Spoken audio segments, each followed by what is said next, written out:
las complicaciones. La clase pasada ya hablamos luego de las complicaciones así a grandes rasgos, pero ahora más específicamente. ¿Cuáles eran las tres complicaciones de las úlceras pépticas? Hemorragia, obstrucción y perforación. Muy bien. Lo que dijiste primero es la consecuencia de la perforación. ¿Sí? Entonces, peritonitis no es respuesta como una complicación de la úlcera péptica. La perforación lleva a la peritonitis. Muy bien, y dijimos que de esas tres complicaciones, solamente dos se presentaban en la úlcera péptica gástrica. ¿Cuáles son esas dos complicaciones? La hemorragia y la perforación. La obstrucción, lo que es solamente del duodeno. Entonces, tres complicaciones. Vamos a hablar de la hemorragia, sobre todo cuando tenemos pacientes con úlceras pépticas hemorrágicas se comportan como una hemorragia digestiva alta. ¿Cuál es el punto anatómico para que yo pueda decir que la hemorragia es digestiva alta o digestiva baja? Estómago. ¿Cuál? No, un punto anatómico. Entonces, si estómago, decime. Píloro. ¿Ah? Pero no es el píloro. ¿Cuál? ¿Cuál ligamento? Falciforme. Ese está en el hígado.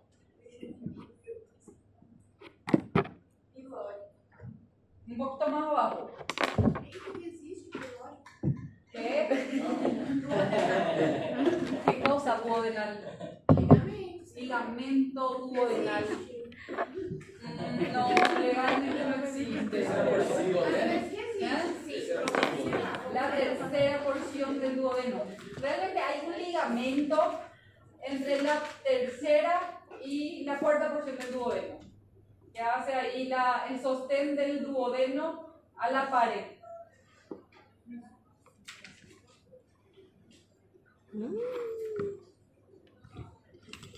Tiene un nombre muy famoso.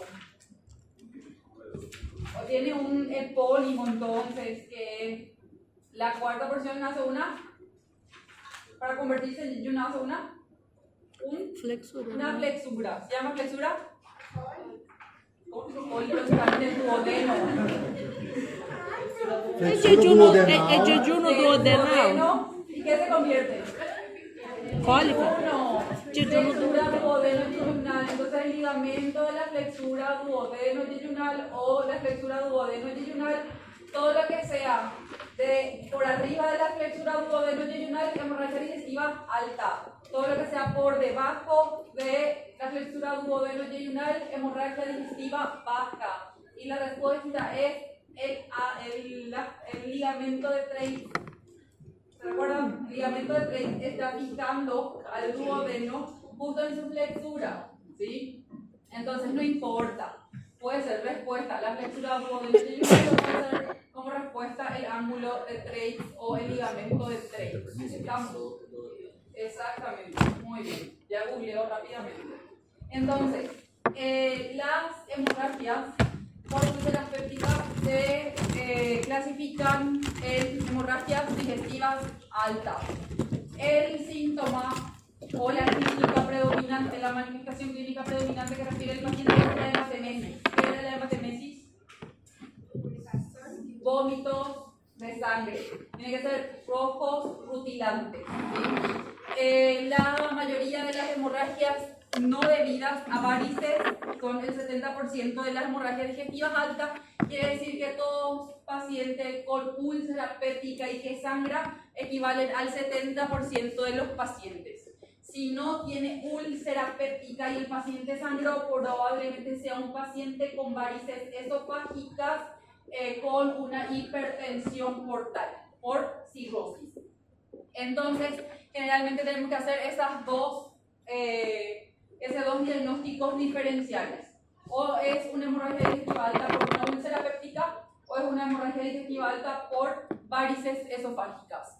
El tratamiento, generalmente, lo primero que tenemos que hacer como el paciente vomita sangre, y dijimos que para que las úlceras sangren, tienen que invadir capas muy profundas. Y si invade el músculo, dijimos que el músculo es muy vascularizado y va a tener una hemorragia masiva al paciente. Entonces, generalmente estos pacientes cursan con cambios en los signos vitales antes que en el examen físico abdominal. Entonces, cursan con inestabilidad hemodinámica. Pacientes hipotensos, taquicárdicos, pálidos, pueden tener alteración del sensorio, si es que perdieron demasiada cantidad de sangre en corto tiempo. Entonces, lo primero que hacemos con estos pacientes, nuestro tratamiento es tratar de restablecer el volumen que el paciente perdió, o sea, la cantidad de sangre.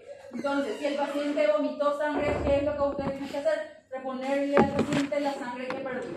Generalmente, es muy difícil que el paciente venga refiriéndole a ustedes que perdió 1 litro de sangre. Puede ser que les diga un balde lleno o la casa se quedó lleno. Hay algunos familiares que son tan lúcidos que traen fotos del piso todo ensangrentado y más o menos nosotros podemos estimar cuánto perdió el paciente también por los signos vitales del paciente.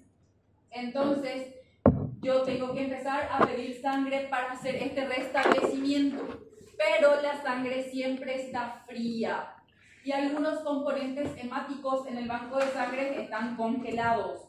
Entonces no tengo disponible rápidamente. Yo no puedo dejarle al paciente mucho tiempo sin volumen porque automáticamente órganos dianas van a empezar a tener falla orgánica.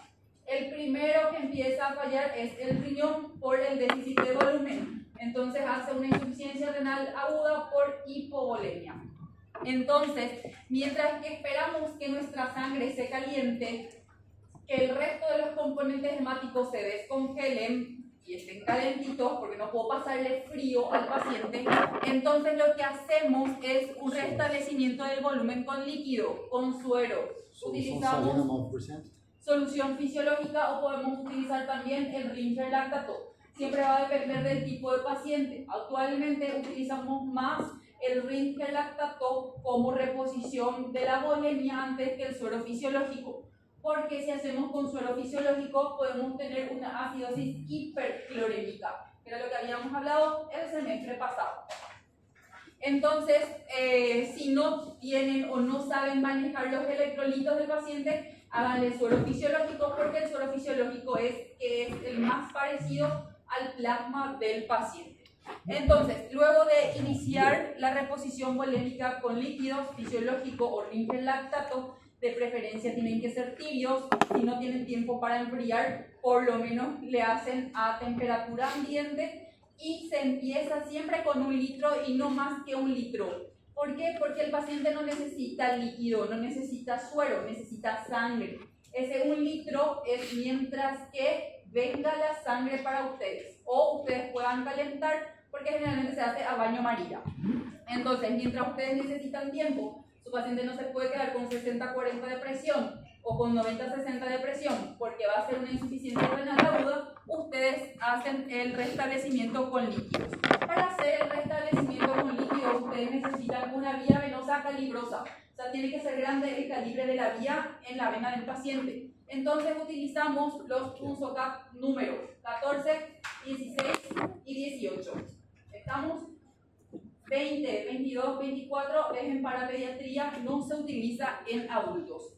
Y siempre que empiezan el restablecimiento, automáticamente también van evaluando continuamente los signos vitales del paciente. O sea, es un paciente que tiene que estar monitorizado. ¿Qué quiere decir eso?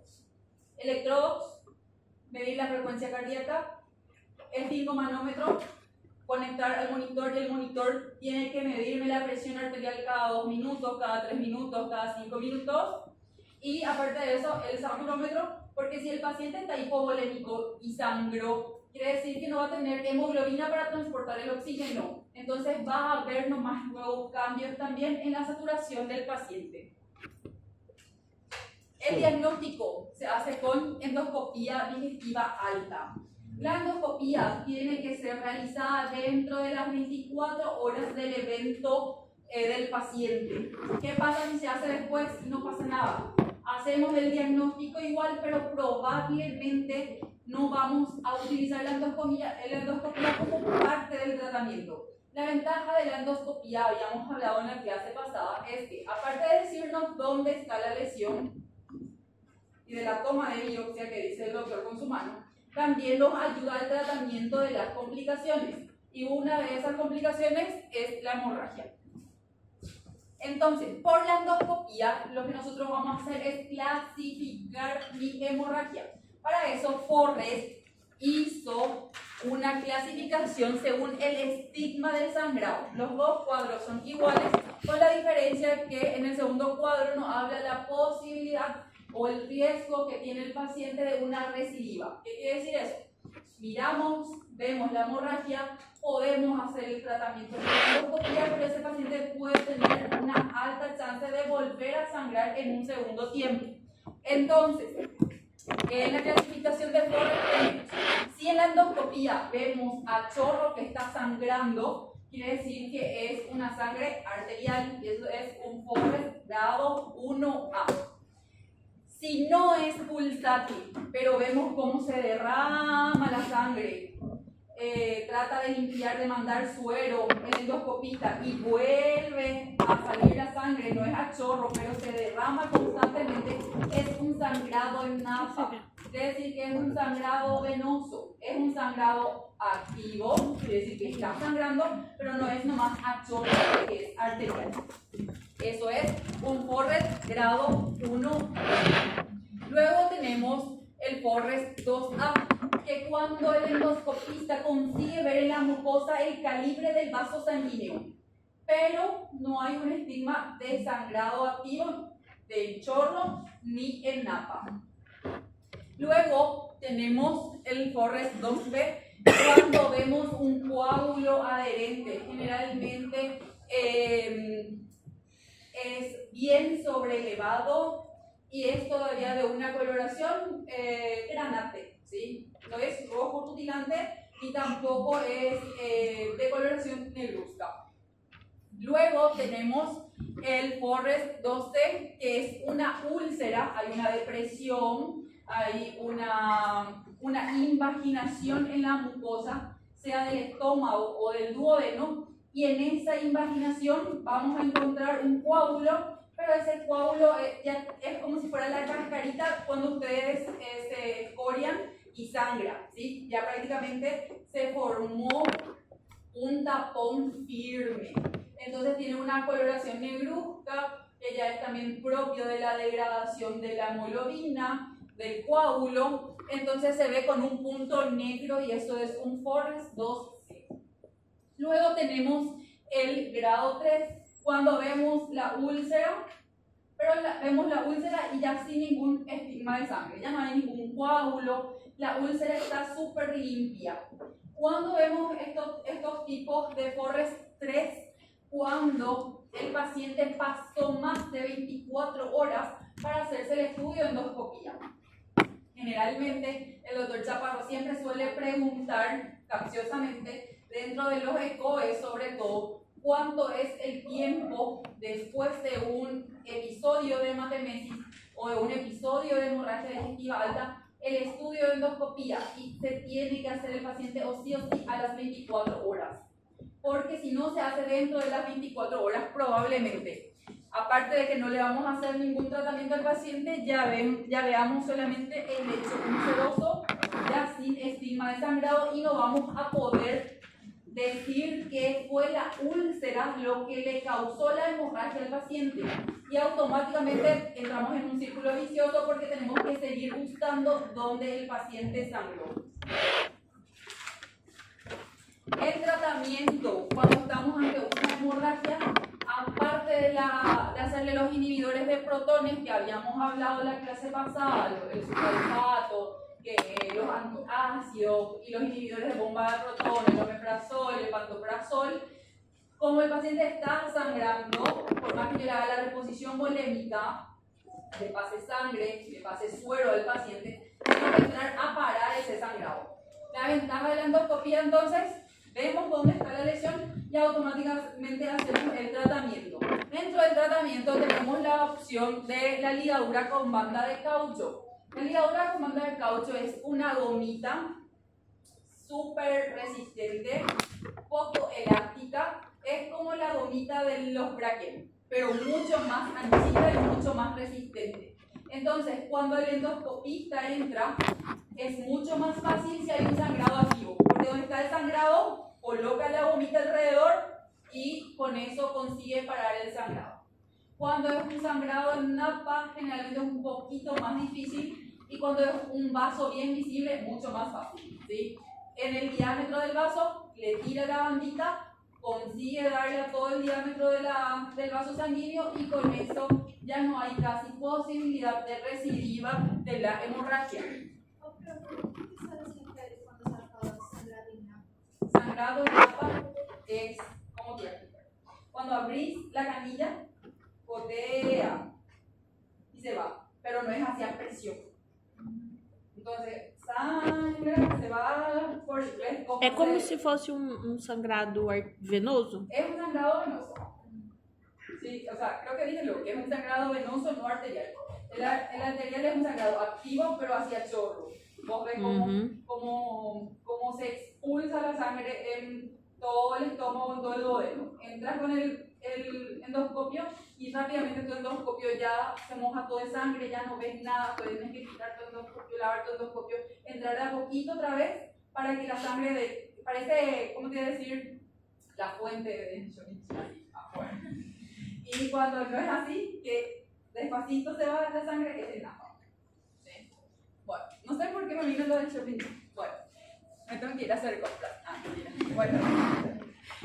Una de las opciones de tratamiento dentro de la endoscopía es la escleroterapia. Es como una electrocoagulación. La ventaja del endoscopio es que, aparte del diámetro de la luz del endoscopio, donde tiene la camarita y la luz para que se pueda ver bien, tiene también otros agujeritos, le voy a decir, a través del propio endoscopio, en donde le da la posibilidad al endoscopista de introducir otros instrumentales. Un ejemplo, el instrumental de la pinza para la toma de biopsia, y en este caso un electrocoagulador que tiene más o menos la forma de una aguja. Entonces, por eso se emite calor y consigue hacer la electrocoagulación del vaso. Professor, eu li aqui, antes da senhora falar, que também tem uma técnica que é que ele injeta algum líquido que faz com que coagule para depois o corpo absorver o vaso ao normal. Exactamente. Esa es la escleroterapia. Sim. Aqui, Uno es electrocoagulación y el otro es tiene el nombre del medicamento que no me recuerdo ahora, el que se usa luego para la escleroterapia de miembros inferiores, para las varices. Entonces, inyectan medicamentos, coagula todo adentro del vaso sanguíneo y eso se recupera. Otra opción, cuando no tienen estos tipos de instrumentales, es inyectar adrenalina. Le inyectan adrenalina, pero eso con mucho cuidado, porque la adrenalina se absorbe, le puede causar taquicardia al paciente, y si es un sangrado activo, un sangrado arterial, y si no le dio al vaso sanguíneo, va a empezar a sangrar con mucho más fuerza porque el paciente va a tener taquicardia. Entonces va a aumentar el sangrado. Otra opción que utilizan, pero no es tan eficaz como la escleroterapia y la electrocoagulación o la banda elástica, es irrigan con suero fisiológico frío. Entonces con eso hay vasoconstricción y también disminuye el sangrado, pero no es más tan eficaz. ¿De qué va a depender si hago escleroterapia, electrocoagulación, adrenalina, instilar con suero frío? Va a depender del endoscopio. No todos los endoscopios tienen la posibilidad de la introducción justamente del monopolar, o sea, para hacer la electrocoagulación, y también de hacer la inyección con escleroterapia. Entonces, generalmente, todos los endoscopios más básicos lo que tienen es, por ejemplo, instilar suero fisiológico. Porque si o sí al hacer endoscopía tenés que lavar, porque cuando se ve el coágulo adherido se lava un chiquitito para ver si el coágulo está bien firme. Si el coágulo está bien firme, se deja ahí el coágulo porque ya hizo su proceso. Ahora, ya se adherió, ya no va a sangrar. O sea, puede sangrar, pero es menos probable que sangre. Ahora, al instilar con suero fisiológico y sale el coágulo, quiere decir que ese coágulo fue reciente. Entonces, hay que hacerle un tratamiento con banda, con escleroterapia, para que no vuelva a sangrar ese paciente. Acá también tenemos las imágenes de unos pins que tienen la misma función, muy parecido a los de la videolaparoscopía que se utiliza para clipar el conducto cístico. Entonces, se visualiza el vaso y le clipan al vaso. Cuanto más material de síntesis, de que sea más sintético, también más caro. O sea, ¿qué quiere decir eso? La banda elástica es el más caro que conozco del tratamiento endoscópico. Ahora, si ustedes están en el mejor hospital, no sé, el de Brasil creo que es el Albert Einstein, ¿verdad? Bueno, si están en el Albert Einstein, tienen un paciente con hemorragia digestiva alta por una úlcera péptica, entonces otra posibilidad que tienen, si es que con la endoscopia digestiva alta no les funcionó, se fueron, le hicieron banda elástica, el paciente sigue vomitando, el paciente está hipotenso, le pasaron sangre, sigue hipotenso, entonces una opción que tienen es hacer la arteriografía con embolización endovascular. ¿Qué quiere decir eso? Entran por la arteria femoral, obviamente no lo van a hacer ustedes, lo va a hacer el cirujano vascular, especialista en endovascular, y necesitan sobre todo anestesia general para realizar este procedimiento, y si el paciente ya está hipotenso, sangrando, darle una intubación a ese paciente va a ser más difícil. ¿Por qué? Porque vomita sangre, broncoaspira sangre, se le intuba al paciente, entonces tiene que ser gente con mucha experiencia. Aparte de ser una intubación difícil, es también difícil hacer las drogas en un paciente que ya está inestable, porque los anestésicos, ya vieron por fármaco, también son hipotensores. Entonces, doble hipotensión para el paciente, lo más probable es que el paciente en el intento de hacer este procedimiento pare de ustedes. Entonces, tienen que ver el riesgo y el beneficio para el paciente.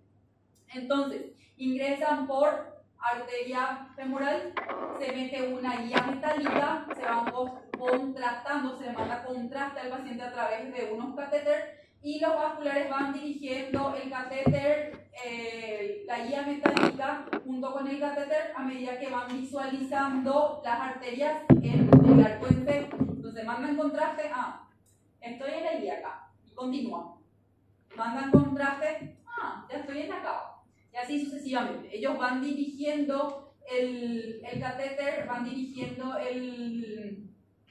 la guía metálica dependiendo de cuál sea el paso que ellos quieren llegar. Entonces, generalmente lo que tratan de embolizar son las arterias gastroduodenales, porque son las que más sangran a nivel duodenal.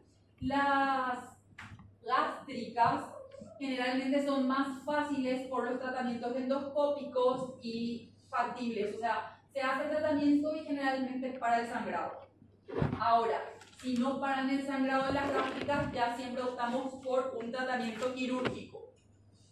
Entonces, en aquellos pacientes en que la hemorragia persiste, se hizo endoscopía, se hizo angioembolización, se hizo endoscopía, no tengo angioembolización, porque estoy acá en Pedro Juan, entonces lo siguiente que puedo hacer por el paciente es una intervención quirúrgica, la laparotomía exploradora. No me pongan como respuesta la laparoscopía porque probablemente este paciente de tanta sangre que perdió está hemodinámicamente inestable. Por más que ustedes le transfundieron sangre, va a seguir inestable. Entonces, cuando ustedes insulan el abdomen, cargan de CO2, disminuye el retorno venoso y también colapsan un poquitito la vena cava. Entonces, como no hay buen retorno venoso, la presión baja, el paciente ya está algo hipotenso, va a parar de ustedes el paciente en el acto quirúrgico. ¿Preguntas de hemorragia? Laparotomía. Siempre. Muy bien, vamos entonces a la perforación, que era la segunda complicación. En este caso, el paciente va a venir como síntoma predominante de consulta el dolor abdominal. automáticamente ustedes que son muy fanáticos de Alicia Fredusa le hacen su Alicia Fredusa, y los que son fanáticos de su Litidifes le hacen su Litidifes. Van a, dentro de estas características del dolor, el paciente les va a referir un dolor de inicio brusco, porque es perforación de víscera hueca. Cuando le pregunten al paciente dónde lo que le duele, ustedes automáticamente, por todo lo que el paciente ya les contó, de lo siguiente de la historia clínica, ustedes van a decir que quieren que el paciente le responda que le duele en el epigastrio, porque ustedes saben que en el epigastrio duele la úlcera duodenal y porque en el epigastrio duele la úlcera gástrica. Pero de tan brusco que es el dolor, y como es una peritonitis, el dolor se irradia demasiado rápido, en el minuto irradia el dolor. Entonces el paciente no puede decir, no le da la capacidad de localizar el dolor en el epigastrio. Dice, le duele todo. Y ustedes, no, ¿dónde le duele? Todo me duele. Y hasta que tienen que escribir dolor en todos los cuadrantes, que es lo que generalmente no hacemos, porque dolor en todos los cuadrantes para nosotros ya es una complicación de una peritonitis. Pero estamos ante eso. Inicio brusco, de tipo generalmente quemante, de intensidad, si se pudiera poner 15 de 10, se pondría 15 de 10 de tan intenso que es el dolor del paciente. La duración es continua, irradia a todos los cuadrantes, si es que colocaron que la localización fue en epigastrio. Entre los factores atenuantes, con nada no se atenúa, ni con la ingesta de medicamentos, ni con ninguna posición antálgica. El paciente sí les refiere que trata de ponerse en posición fetal de tanto que le duele, pero ni con esa posición se atenúa el dolor. Factores exacerbantes, y ustedes van a decir que lo ideal sería que se exacerbe ante la ingesta de un medicamento o que se exacerbe cuando está en ayunas, ya que uno u otro va a ser una úlcera gástrica o una úlcera duodenal, pero la verdad que la perforación puede ocurrir en cualquier momento de la vida del paciente. No hace falta que él esté comiendo o estar en ayunas para que se perfore. ¿Conocen a la estudiante de medicina que falleció por una úlcera perforada? Não. ¿No? Ay, qué males chismosos que son. Uai, mas então não É a moça divulgaram. que já tem vários dias que tava... Una interna. Hace poco. ¿Qué? Ahora. Hoy falleció o ayer falleció. Ayer falleció, ¿verdad? Pô, aonde que me Ella- mandaram isso que eu não sei? No sé dónde, en qué parte del Brasil mora, pero es una estudiante o es una médica interna de la UCP que estaba en Asunción haciendo su internado. Ella estaba en su día hospitalario normal, dolor abdominal, se empezó a ingerir analgésicos porque ella estaba en su práctica hospitalaria, y en ese mismo momento, estando en su práctica hospitalaria, dijo que ya no aguantaba el dolor. Estaba en el hospital en donde yo hice mi residencia. Entonces le hicieron los auxilios primarios, imágenes, y se constató, ingresaron a quirófano, abdomen abierto, no hubo mucho que hacer por ella, ¿verdad?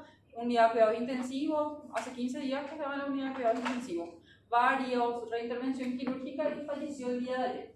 Entonces, no hay algo que diga que le va a exacerbar para que se perfore la úlcera, porque recuérdense que el paciente generalmente tiene hipercloremia, siempre está, la lesión ya está hecha, va nada más avanzando. Síntomas acompañantes, el paciente refiere náuseas, raramente vómito, pero sí o sí tiene náuseas. ¿Por qué raramente vómito? Porque todo está saliendo por la úlcera gástrica perforada o la duodenal. Todo lo que produce ácido gástrico el paciente sigue saliendo por la úlcera perforada. Entonces no tiene nada que regurgitar, no tiene nada que vomitar el paciente. En algunas raras ocasiones tenemos vómitos también como síntomas acompañantes. No busquen fiebre, no va a tener, a no ser que el paciente aguante el dolor, que es prácticamente imposible, y venga con 12, 15 horas de evolución. Ahí sí, por la infección generalizada y por la sepsis, el paciente va a presentar fiebre. Pero no busquen fiebre, no busquen ictericia, no busquen coluria, no busquen disuria, síntomas acompañantes, porque esto es algo muy brusco. El paciente generalmente rápidamente consulta. Só náusea. Sí. las únicas dos consultas de cirugía que el paciente le duele y ya está en la urgencia es un cólico renoureteral o una úlcera gástrica perforada. Y de última la pancreatitis, pero la pancreatitis generalmente el paciente consigue aguantar un poquitito más el dolor y como se queda todavía en la casa. Pero el cólico renoureteral y la úlcera perforada no cede con nada. El paciente consulta siempre. A duração é qual? Continua. En el examen físico vamos a encontrar a la inspección una distensión generalizada, a la palpación abdomen en tabla, perfusión signo de Jover positivo y a la auscultación ruidos hidroaéreos negativos. No hay ruidos porque estamos ante una peritonitis. Métodos auxiliares de diagnóstico, radiografía de tórax de pie. No le van a pedir una endoscopía. ¿Por qué?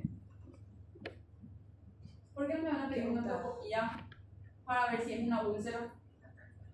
Porque ya está perforada, ¿sí? Por el endoscopio hay que insuflar, ¿sí? Tienen que mandar aire. Entonces lo único que ustedes van a hacer es el aire que ustedes mandan para poder ingresar y para poder evaluar todo el esófago.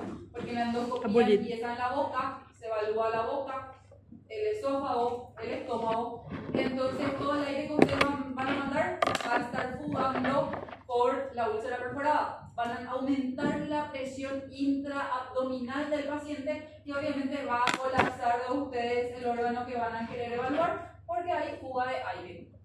Entonces, É que daí ela falou, ela tá perfurada. Aham. Ela vai fazer. E daí na hemorragia, isso eu não entendi. Tem que ser as 24 primeiras horas? en las primeras 24 horas endoscopía en la hemorragia. Isso. E esse daqui não é endoscopia? No. Radiografía Ah, de tórax de pie. ¿Qué vamos a buscar en la radiografía de tórax de pie?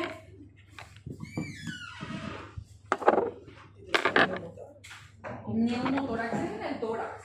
Estamos en el tórax o estamos en el abdomen. Pai, o signo. El signo de Não é pouco? Poupar en la radiografía. Muy bien. Eso automáticamente me traduce a qué cosa?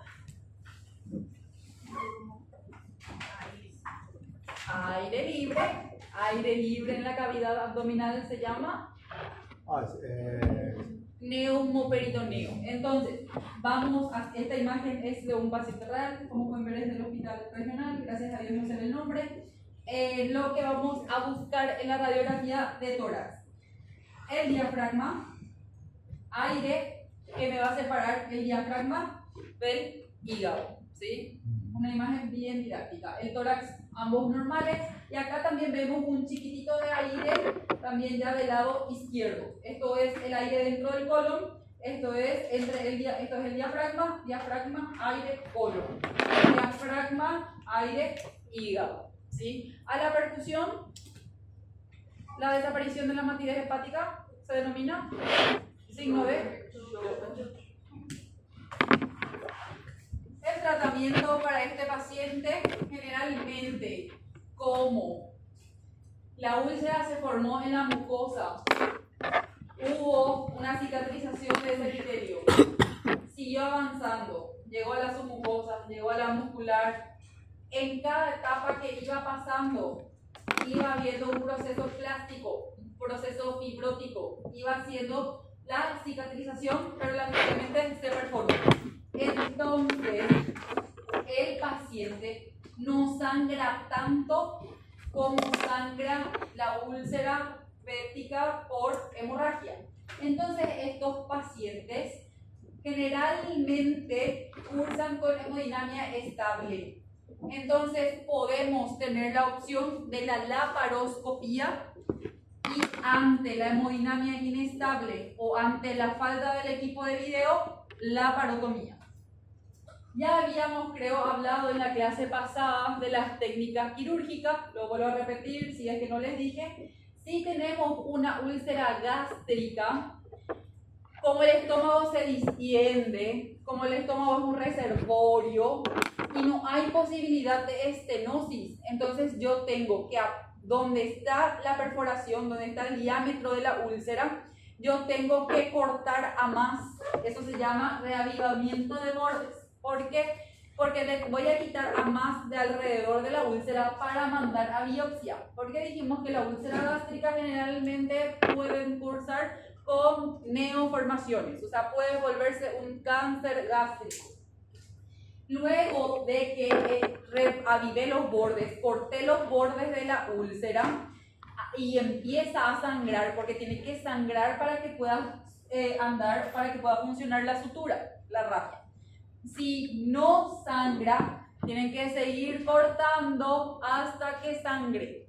Una vez que sangra los bordes, entonces ahí proceden a la sutura primaria o a la rafia primaria. Pueden hacerlos en puntos continuos, pueden hacerlos en puntos separados, dependiendo siempre del cirujano. Una vez hecho toda la sutura, generalmente a las gástricas, como le reavivamos el borde y se quedó un diámetro mayor, entonces le agarramos al epiplom y le colocamos encima de la sutura y volvemos a suturar el epiplom al estómago. Y ese epiplom por la sutura primaria se llama parche o parche de Graham. El duodeno, dijimos que no podemos hacerle reavivamiento de bordes porque el diámetro del duodeno es chico. Y si yo hago reavivamiento de bordes, voy a estenosar la luz del duodeno. Yo voy a causar la obstrucción duodenal del paciente. Entonces, en el duodeno, directo, rafia primaria. Y si la úlcera estuviera en la segunda porción del duodeno, en donde tenemos la papila duodenal mayor y la papila duodenal menor, o la úlcera es muy grande y al hacer la rafia yo ya veo que se va a quedar estenótico, automáticamente tengo que pasar a una cirugía de mayor envergadura, que es la gastroyeyunoanastomosis en Iderux. Agarro una porción del intestino delgado, el yeyuno, y le llevo al estómago y le suturo junto. Você falou a parte de grã é a sutura do epiplom com o quê? El epiplom a la rafia. Bueno, entonces, esta es la imagen de la úlcera gástrica del paciente de aquella radiografía que vimos anteriormente, ¿sí? Es una úlcera gástrica, así como les dije, la úlcera crea un proceso fibrótico, entonces todo esto blanquecino que ven alrededor del agujerito de la lesión es fibrina, ¿sí? Entonces todo alrededor de esta úlcera no hay vascularización, es un proceso fibrótico, ¿sí? Entonces cortamos y no sangra. Acá donde está más rojito, ahí recién va a sangrar. Entonces ustedes tienen que ir reavivando el borde de la úlcera hasta que sangre. Una vez que sangró, ahí pueden hacer la rafia.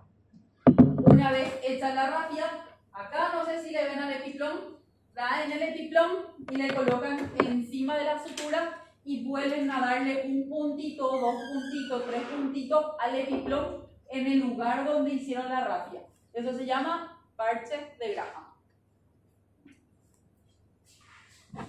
Entonces, existen 2 técnicas para hacer el parche de Graham. Algunos hacen la sutura, traen el epiplom, colocan encima de la sutura y le dan puntitos al estómago con el epiplom. Otros hacen puntos de anclaje, o sea, pasan y cortan el hilo, pasan y cortan el hilo, pasan y cortan el hilo. Agarran el epiplom y colocan en el medio de la herida, en el medio de la úlcera, y hacen el nudo sobre el epiplom con la herida. Personalmente y generalmente a todos los cirujanos que les conozco optan más por esta primera técnica. Cierran primero la lesión y luego le colocan el parche arriba y eso se vuelve a suturar para que el epiplom se quede. Entonces el epiplom ayuda al proceso de cicatrización. En la imagen A y B lo que tenemos es justamente el cierre del duodeno y el yeyuno que se anastomosa al duodeno, o sea, la primera porción del yeyuno y al esófago o al estómago, dependiendo de dónde esté la úlcera. Entonces, anastomosis gastro-yeyunal o esófago yeyunal. Siempre que ustedes hacen un puntito, una rafia, no se puede distender el órgano que ustedes rafiaron, porque si se distiende, las suturas van a jugar todas. Como el estómago dijimos que es un reservorio y se distiende, entonces automáticamente hay que descomprimir el estómago y el duodeno. ¿Cómo? Colocación de sonda nasogástrica, colocación de sonda transpilórica o colocación de sonda nasoyeyunal. Si la lesión está en el estómago, le puedo colocar por una nariz, por una narina, una sonda nasogástrica, entonces todo lo que produce de ácido clorhídrico sale por la sonda nasogástrica. Y por la otra narina le puedo poner una sonda transpilórica. ¿Qué quiere decir eso? Que voy a pasar del píloro, no va a tener nada que ver, no hay pincel otra vez. No tiene nada que ver con el estómago y le voy a poder nutrir al paciente por la segunda sonda.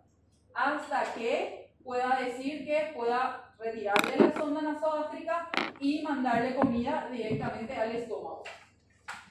Si fuera una anastomosis o si fuera una sutura a nivel del duodeno y del yeyuno, automáticamente todo lo que ustedes tienen que comprimir es estómago, duodeno, y le pueden nutrir solamente al paciente si tiene una sonda en el yeyuno. Entonces, en una nariz, sonda nasogástrica, y en la otra nariz, una sonda que va a pasar el duodeno, va a pasar los 40 centímetros del ángulo de Treitz que esté en el yeyuno y ahí van a dejar. Entonces, nasoyeyunal. Entonces, por la nasoyeyunal, ustedes le dan aporte de nutrición al paciente. Porque ese paciente que tiene varias suturas, el IDERUX, se va a quedar varios días sin comer. Y el paciente no se puede quedar más de 24 horas sin comer porque hace un estado hipercatabólico. Empieza a consumir todas las reservas que tiene. Y lo primero que se utiliza o lo primero que se termina más rápido son las proteínas. Y nosotros proteínas lo que necesitamos para que pueda haber buena cicatrización de las suturas. Entonces, cuanto más tempranamente ustedes le ayudan al paciente a nutrirse, mucho mejor. Aparte de descomprimir el estómago, de descomprimir el duodeno y a nutrirle por el yeyuno, como ustedes tienen una sutura, tienen que dejar un drenaje en el lugar donde está la sutura. ¿Por qué?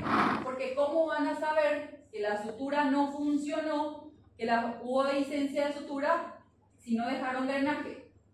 Aparte de eso, el paciente va a hacer otra vez una peritonitis. Pero si ustedes tienen un drenaje, por el drenaje ya pueden ir viendo el color del líquido que sale y tempranamente hacer el diagnóstico de una dehiscencia de sutura y entrar a la relaparotomía o a la relaparoscopía en un tiempo más corto y no esperar a que el paciente haga una peritonitis para que ustedes puedan reintervenir el paciente. ¿Cuándo se retira generalmente estos drenajes? Generalmente al 5.º día postoperatorio. Al 5.º día nosotros decimos que puede haber dehiscencia de sutura. Y también otro criterio para retirar es cuando el paciente ya haya progresado completamente su dieta. Cuando hablamos de obstrucción dijimos que es a nivel duodeno. Eso se produce porque hay una inflamación crónica en el duodeno, hace un proceso plástico, se queda más firme la pared, entonces hace una estenosis de la luz duodenal. El tratamiento para estos pacientes es también la endoscopía digestiva alta a través de una dilatación. A través de la endoscopía se inserta una sonda que tiene un balón. Entonces se insufla el balón y eso va haciendo que las paredes del duodeno sean mucho más lábil nuevamente. Pero lo que pasa es que estos pacientes que se hacen hacen dilatación tienen obstrucción refractaria. ¿Qué quiere decir eso? En un paciente con una obstrucción por duodeno se hace la dilatación con balón, el paciente está un año generalmente súper bien, tolera bien, come bien, no vomita nada, no tiene dispepsia, no tiene anorexia, no tiene pérdida de peso, y al año o a los 2 años después de la dilatación viene otra vez con los mismos síntomas. Generalmente volvemos a probar una segunda dilatación, pero llega un punto en que las paredes justamente del duodeno ya están muy friables, entonces ya no da más para hacer la dilatación. En ese paciente con obstrucción refractaria, la respuesta al tratamiento es quirúrgico. Tenemos que irnos a la retirada de la porción duodenal que está con obstrucción. Generalmente también va con una porción del estómago que es la antrectomía, y aparte de eso se hace la vagotomía. Volviendo a la clase anterior donde habíamos hablado del nervio vago, en esta clase es mucho más importante. El nervio vago izquierdo está posterior o está anterior. Izquierdo, anterior. El izquierdo está anterior y el derecho está posterior. Eso es muy importante porque en la vagotomía, vago, nervio vago, tomía, corte, sección, retiro. Entonces en la vagotomía lo que nosotros vamos a hacer es sección de los filetes del nervio vago izquierdo. ¿Cuándo lo que vamos a ir a hacer la antrectomía con la vagotomía? Cuando el paciente ya no es tratable. ¿Cuándo no es tratable? Cuando le hicimos todo lo que vimos en la clase pasada del tratamiento de las úlceras pépticas y no funcionó el tratamiento. Cuando tenemos pacientes con hemorragia y no es posible darle un tratamiento endoscópico. Cuando hay una perforación y cuando hay una obstrucción refractaria.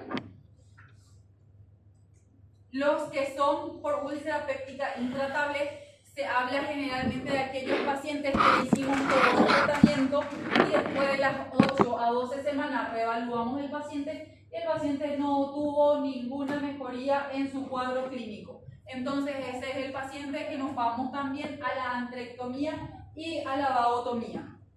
Entonces, el nervio vago izquierdo viene en la cara anterior, que es esto amarillito que ustedes ven, y esto que está en rosadito, un poquitito más oscurito, es el nervio vago derecho, que está en la cara posterior. Tenemos 3 tipos de vagotomía. La vagotomía troncal, como su nombre dice, cuando nace en el tronco del nervio vago izquierdo. Entonces, hacemos la sección del nervio vago izquierdo antes que de sus 2 ramas principales. Eso se hace bien arriba, por arriba del cardia, entre el esófago, en la transición esófago-gástrica. Luego se vio de que si nosotros cortamos el nervio vago a nivel de su tronco, entonces no tenemos inervación del píloro y el píloro pierde su función de esfínter. Entonces no se relaja y el paciente sigue vomitando, hace como una obstrucción intestinal alta o se mantiene completamente relajado y el paciente tiene mala absorción. Entonces se vio que no era posible como parte del tratamiento por las complicaciones, entonces se fueron a la vagotomía selectiva. ¿Qué quiere decir eso? Vamos a seleccionar cuál es el filete del nervio vago que vamos a seccionar. Como el filete de la rama hepática del vago izquierdo es el que inerva mayoritariamente al píloro, entonces dijeron vamos a seccionar la rama del nervio latarjet, que es la segunda rama del nervio vago. Pero se vio también de que si se seccionaba el nervio latarjet, el estómago perdía toda la fuerza de contracción para el vaciamiento gástrico. Entonces al final, otra vez, no era lo mejor para el paciente. Entonces ahí nació la vagotomía supraselectiva. que lo que hace es seccionar ya los rametes o las últimas ramas del nervio lateral. Entonces, supraselectiva, ramas, sección de las ramas terminales del nervio lateral que están en la curvatura menor. Entonces tenemos inervación para la curvatura mayor, tenemos inervación para el píloro y el paciente no pierde mucha funcionalidad a nivel gástrica. Entonces era lo más fisiológico para el paciente. Lo que hace justamente esta vagotomía supraselectiva deja de inervar sobre todo a las células parietales. Entonces no se produce mucho ácido clorhídrico. ¿Pregunta? Está todito en el Michans, está todito en el Schwartz. Esses quadros, né? Esses quadros são do Ese cuadro es del Schwartz. No conozco el cuadro del Michans, pero el Michans también está súper bien. Lo que no recuerdo es si el Michans... pero ustedes tienen la Michans la última edición. Porque la edición más vieja, por ejemplo, no hablaba todavía de la vagotomía supraselectiva. El nuevo desconozco, ¿sí? Pero el Schwartz y el Sariston habla de la vagotomía supraselectiva como tratamiento ahora para estos tipos de pacientes. A senhora vai dar 5 minutos, bro? No, ¿para qué? Acabou? Pra fazer. No, hay tarea ahora. Não, aí eu vou. Para irte al baño. Puedes irte al baño mientras distribuye la tarea. Também vou, hein, professor? Acho legal, né? Quando pra mim lembra quando a gente tá na escola. Você foi pra escola? Fazia tempo que eu não escutava esse daí, ó. Tarefa. O tema? Escola da vida. Escola da vida.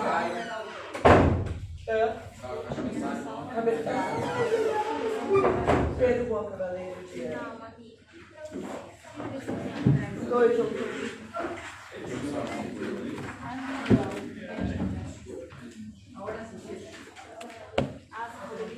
Vamos precisar de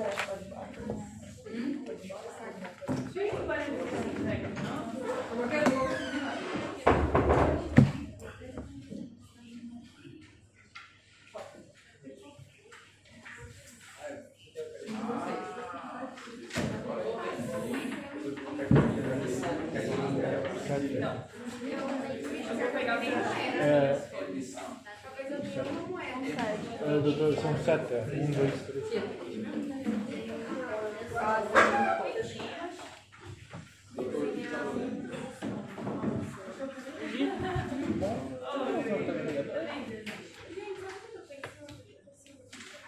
Esqueci. Opa!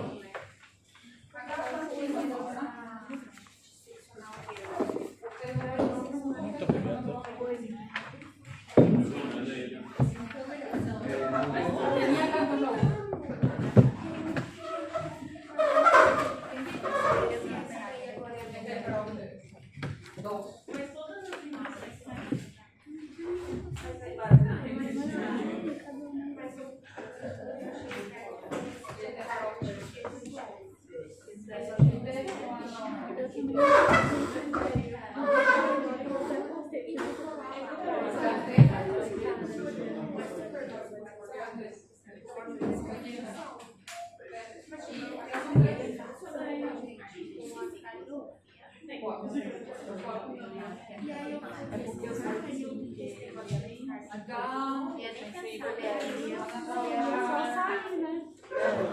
Ustedes tres y ustedes cuatro. Ustedes tres. Ustedes cuatro. Y acá van a trabajar ustedes dos. Ustedes todos. Y acá arriba somos 6. Entonces 3 y 2. ¿Y ustedes acá están cuántos? Van a trabajar ustedes 3 y ustedes 4. ¿Verdad? Muy bien. Entonces, tienen un caso clínico y Y la tarea 1 es que ustedes realicen el atendimiento del paciente. ¿Qué quiere decir hacer el atendimiento del paciente? Es completar la historia clínica paso por paso. Entonces, en la hoja blanca que ustedes tienen van a poner su nombre y su apellido, van a poner tarea número 1 y van a escribir todo aquello que ustedes van a preguntarle al paciente para completar la historia clínica. La historia clínica tenía 5 pasos. ¿Cuáles eran? ¿Cuáles eran los 5 pasos de la historia clínica? Datos personales. Después, anamnesis. Eu gostei do André. Eso es anamnesis. Y después, Tem que completar o caso dele. Mas vai ter que fazer história clínica. data.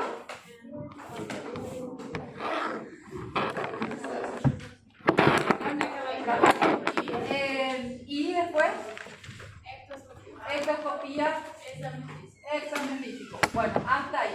¿Sí?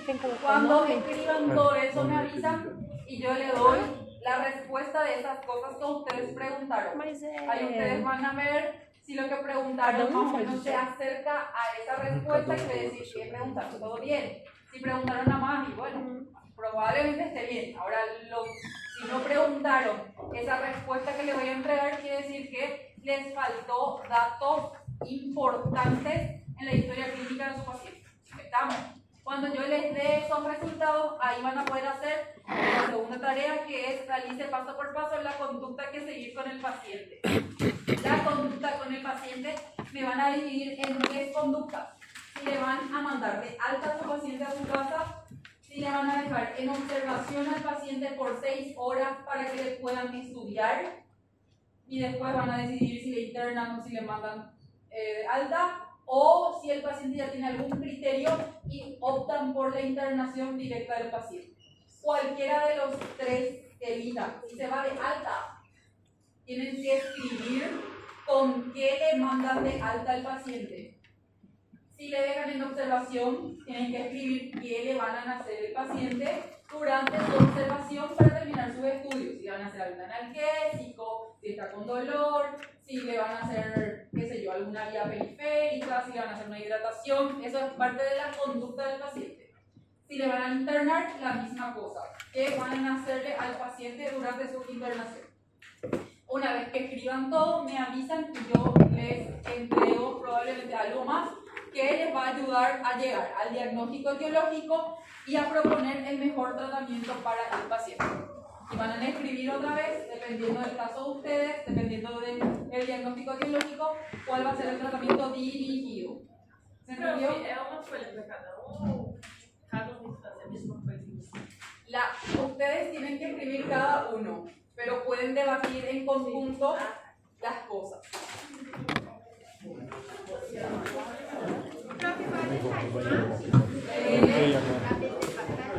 Pueden hacer con lápiz de papel, pero no vale hacer trampa. Hola. Não vai trocar a folha. Yo corregí las hojas blancas sobre la mesa con sus compañeros. Pero igual voy a estar responsable. Qualquer ideia?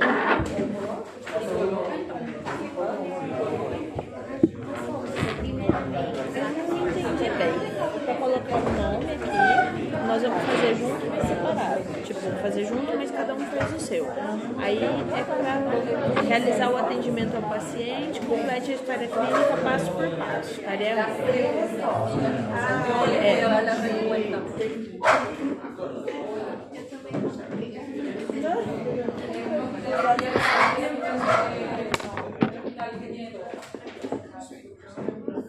El hospital terciario acá en Paraguay. São iguais os são iguais os casos? IMA 65 anos masculino. No final termina com coloração granate. Pero los dos tienen nombre. Casos iguais. Lo que te pasa ahí. Nosso caso é ontem. Tira foto, porque eu acho que pode sair no. Porque eu acho que pode sair no. Ou no ECOI ou em prova. O que é RMA? Ressonância magnética? Todo lo que ustedes quieran saber del paciente. El nombre es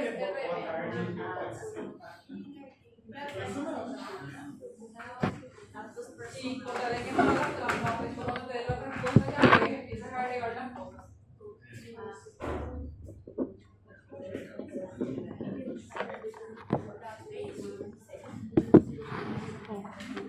Tarea 1. Realize o atendimento do paciente, complete a história clínica, passo por passo.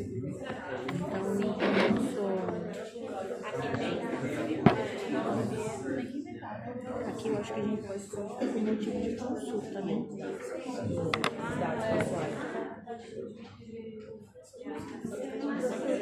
Não, antes do motivo de consulta tem a identificação, né? Nível escolar, não precisa colocar só o que vai perguntar.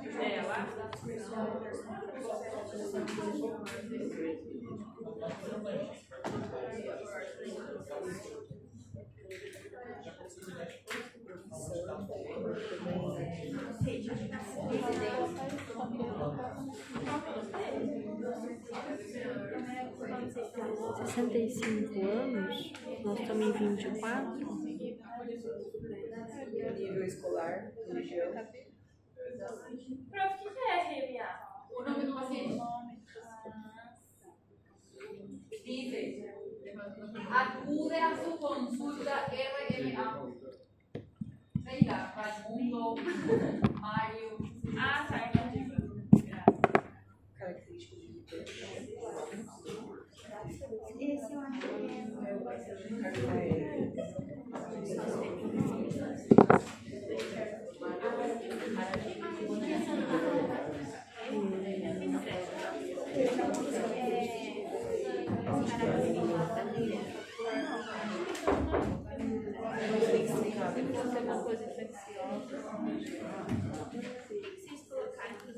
Professor, nesse realize é para inventar alguma coisa ou não, né? É só o que tá aí, certo?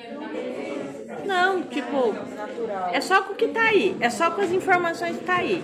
Realiza el atendimiento del paciente y complete la historia clínica paso a É, paso. então eu vou colocar os dados do paciente. Yo saber del paciente que no está ahí. Que vos querés saber del paciente. Ah, tá. religião. Entendo, amiga. Posso tirar uma foto e depois passando pra cá? Passando pra cá, por causa do...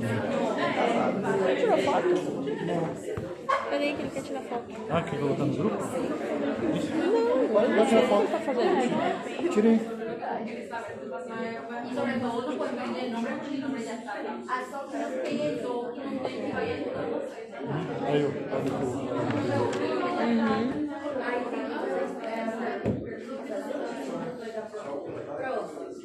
o que falta na história O rutilante é vermelho rutilante? ou a gente tem que colocar por conta nossa. De acordo com a história clínica, a gente coloca. Você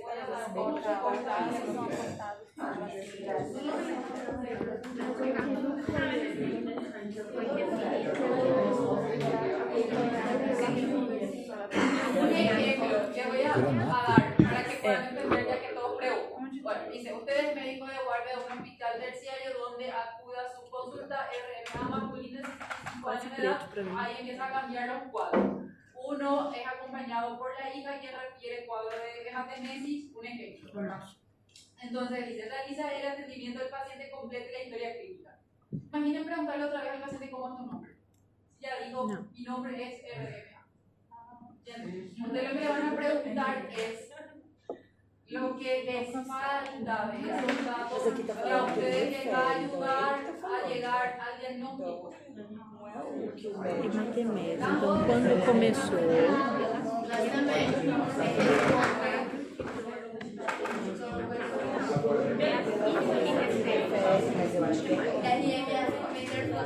não é isso? Ó. Então, vamos perguntar se ele está falando, refere a hematemesia. Quando começou,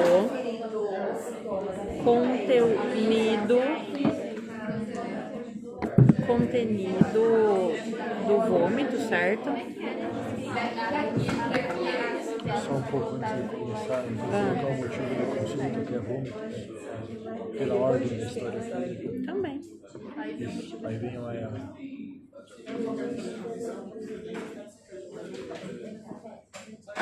Dados filiatórios foi Ah, não faz diferença, né? Porque já tem nome, idade.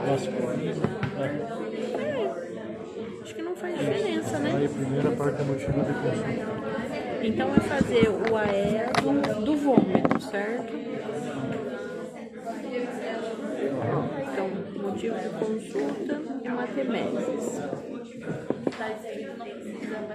Doutora, o motivo de consulta é tudo isso que está escrito aqui no enunciado, tem que escrever tudo de novo. Vou colocar assim, motivo de consulta, anexo 1, caso 2. Está escrito. Vou referir ao que está escrito aqui, porque não é ela. Não, Caputo. Motivo de consulta. Quadro, No vas a escribir eso porque eso ya se lo que te falta acá, lo que vos vas a tener que escribir. Então, então nós vamos do vômito. Referindo um total de 5 oportunidades em grande quantidade de enrolamento nos 2 últimos episódios. Então, quando começou? Já tem o início, ó. O tempo já tem. Então já tem, ó. Iniciou, refere um total de 5 oportunidades de grande quantidade de coloração rutilante e em 2 últimos episódios de coloração granate. De 2 horas de evolução. Certo? Esse é o motivo que é o AIA, né? Mas a pergunta é, se é para colocar o que não tem, por que eu preciso colocar o AIA? Faz sentido? Viu? No AEA tem que colocar o que falta. Ou tem que escrever o AEA completinho. Entendeu? Ou só colocar as coisas que faltam. O tempo, o conteúdo do vômito já foi, também tem o conteúdo. Porque ó, de vômito. Perguntar se teve dor. Certo? Isso. O AEA, porque ó, o AEA. Não, aí tem que colocar sintomas acompanhantes, não é isso? Ó, no AEA do vômito já tem início de 2 horas, quantidade de vezes, episódios, né?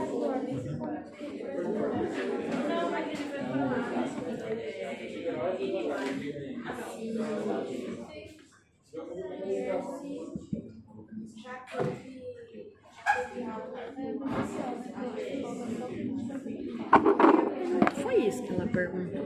É o que não tá aí. Não, vamos colocar o que já. Porque isso já tá. Então a gente vai perguntar da dor. Porque, ó, sobre o vômito, né? Se foi depois. Vai perguntar, né? Depois de ingesta de alimentos. Colocar tipo órgão de fermenta direto assim. Item.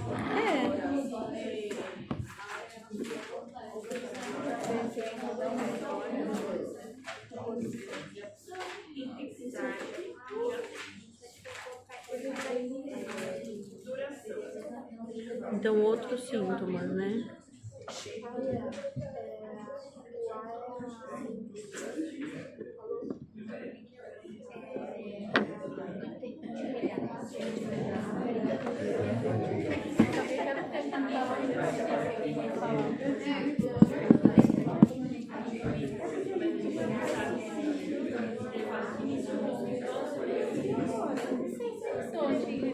Ai, dolor.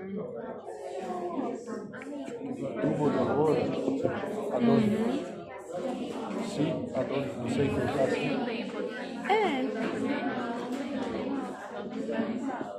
Ai, dolor. Vai colocando. Ai, dolor, interrogação. Em que lugar? Isso.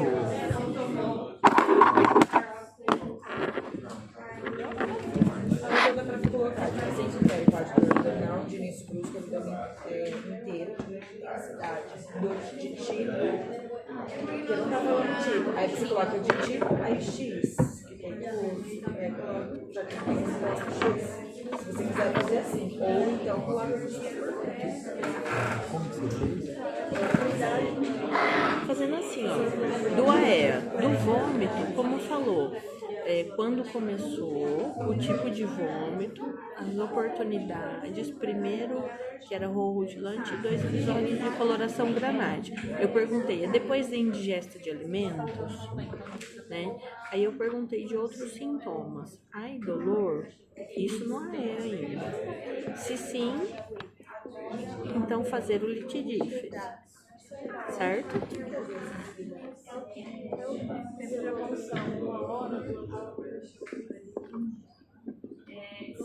Mas só me falar que eu não, mas só falar. Localização. Que nem cruz. Mas não tem, tá falando só que é não sabe também consonância, né? Bem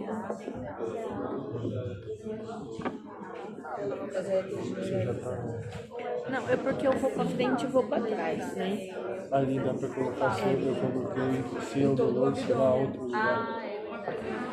Mas isso não tá dentro do litidífes? Porque eu perguntei assim, se tiver dolor, eu tenho que fazer o litidífes. Não, é porque ele tá falando, ele escreveu, mas assim... Eu tô escrevendo.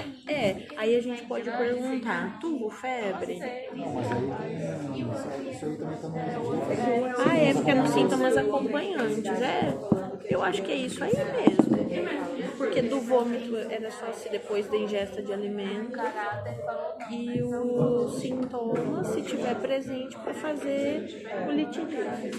Isso do AEA. Do AREA, se já teve outro episódio como este. É, porque Eu tô no deixando litidífes assim. já vai tudo, febre, acompanhando o que falta. O que falta. Deixa eu ver aqui. Já teve o conteúdo, quantidade de vezes. Tem 3 Eu não me lembro mais nada para colocar.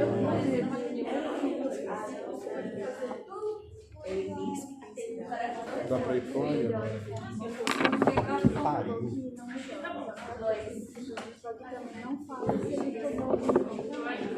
estão usando litidífes ou Alice? Litidífes. Tem 3 listas, Ela gosta mais de outro. É intensidade, início, intensidade. Eu sempre esqueço e radiação.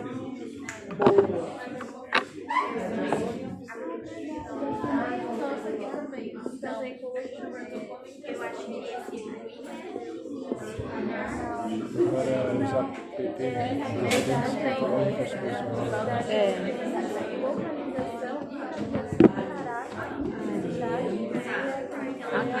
PP. mas pera, a gente não abre nada, se tem cirurgia, se tomar remédio. Tudo isso, né? Eu não digo, não é para inventar colocar aqui. Não, é pra perguntar. Tá.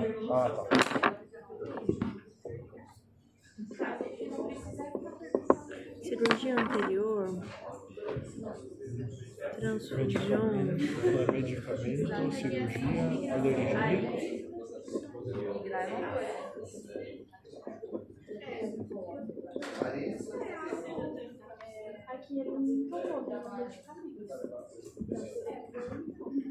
São 6 coisas, não são? Eu lembro que alergia, cirurgia, medicamento e patologias de base, isso. Ó, atividade de base, cirurgia anterior, alérgica, o que mais? Medicamento, eu falei? Mas alérgica é entre medicamento. Não, se toma algum medicamento. APP, antecedente patológico personal. Uma coisa é alérgico, o medicamento em si já toma algum. Patologia de base, patologias outras, alergia, asma, trauma, transfusão, cirurgia e internação. Então eu coloquei cirurgia anterior, transfusão, uso de medicamentos, mas eu acho que medicamento não é aqui, é hábitos, não é? O uso de medicamento não é em hábitos?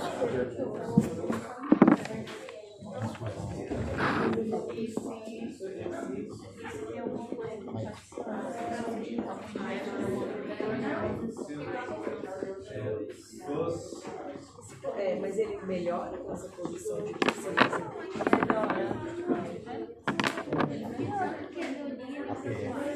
APF. Adotou a posição Então, mas aí não dá pra saber se ele adotou essa posição porque melhora ou se ele adotou essa posição porque pode ter capacidade de mobilização. vai ter que perguntar. Se ela melhorou com a posição da Ou se ele teve APF. APF, perguntar sobre familiar de primeiro grado, padre, madre. Ele tem 65 anos. Mas agora tem uma dúvida se já pode Já dá pra perguntar. piora. Fala, o que você tá Esse pensando? negócio dele adotou a posição. Os padres vão estar parecido. Dá pra perguntar? Ou eu já pergunto os padres? Não. Padres. Não sei. APF. Como que a gente vai perguntar dos Eu padres? coloquei assim, estão vivos, causa da morte. Mas entra onde o sacerdote? No presunto da atenuante, sacerdote, acompanhante,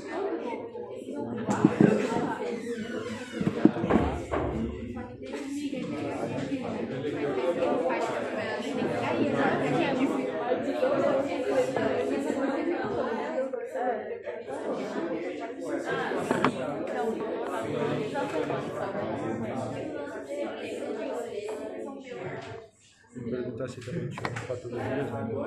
Eu coloquei, ó, padre e madre vivos, enfermidades conhecidas, mortos, causa dela morte e outras enfermidades. Enfermidades conhecidas.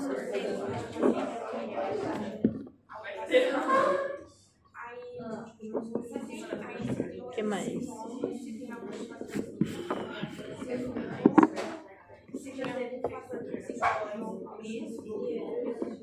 Certo, se colocar assim, ó, ele piora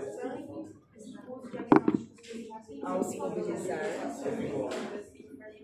tanto que prejudicou a incapacidade, piora ao tentar se mobilizar, melhora na posição de quantas deve ser? Abaixada. Sei lá. Fonte da minha cabeça. Vamos colocar assim, que piora. Missionário põe na minha cabeça. Na intuição, eu acho que pode ser.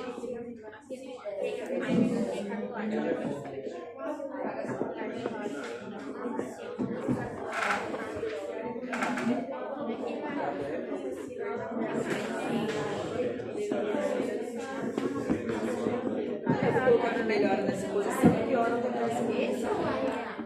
O que mais?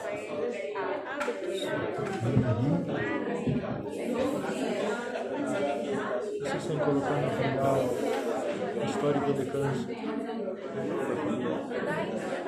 Enfermidades, né? Agora hábitos.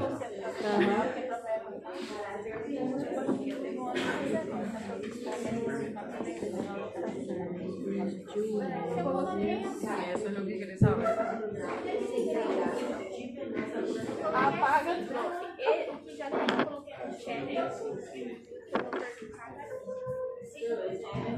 Avisa cuando termine. Encima. ¿Cómo que está aquí? Eso es lo que hacen todos los días. Pronto. Eu tô fazendo nesse sentido. O que eu perguntaria pra ele? Primeiro dentro o que você deu, fora isso, você trabalha com o quê? Isso O vômito, antes ou depois da ingesta, né? Isso dolor, isso sim. Aí assim, Saber se vem alguma coisa junto. Quadro similar. Já terminaram? tá bom nos hábitos. Não, esse daqui é pra depois. Este es después. Acá primero. ¿Ya terminaron? Ah, eu tô Sim, em estamos hábito. chegando no hábito. Pode passar.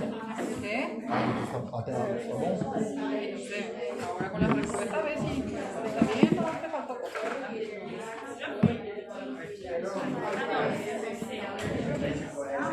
signos vitais.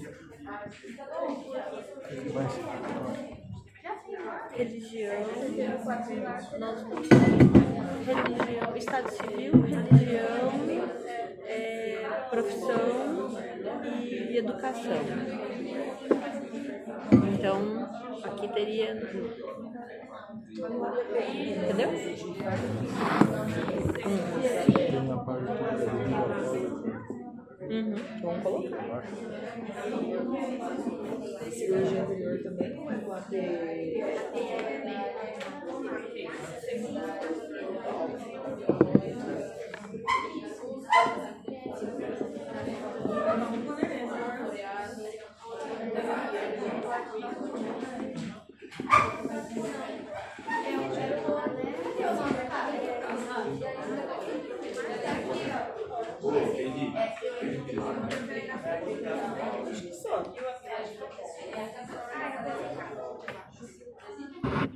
Mas é pra continuar ou só pra ver o que a gente vai ver? Eu Tá acho. vendo mais notícias, né? Porque aí ela falou que é pra gente colocar.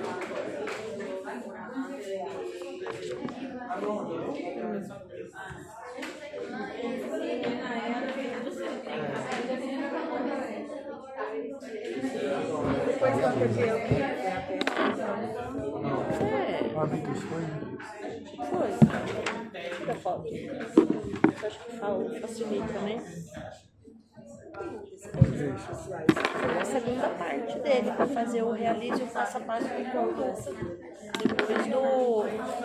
Com isso daí. Vamos continuar.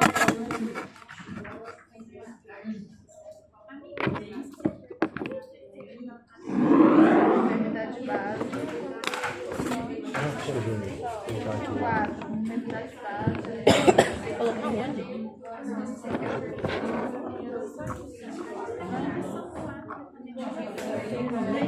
Você já viu que me ensinaram que o coisa faz isso aqui, ó, tá vendo?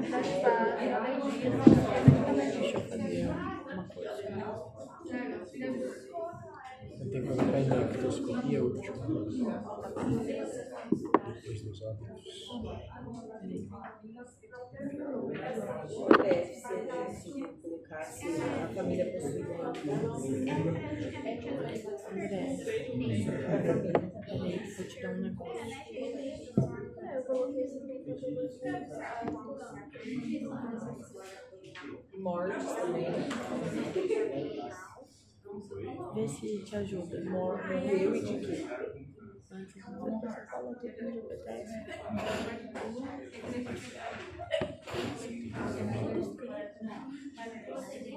Ah, mas eu já tô na última. Se eu precisar de novo, eu faço de novo. Eu mando ele inteiro. É aparato respiratório.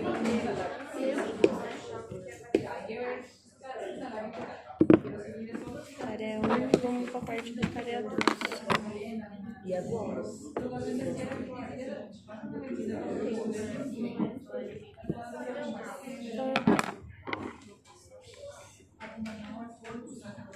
Você sabe se pergunta dos avós também? Dos antecedentes? Qual que é a idade? Depende da idade. Vai perguntar sobre os avós? Porque o meu paciente tem 65 anos, né? Aí não faz sentido. Como é que tá a tua avó? Sua avó! Ai!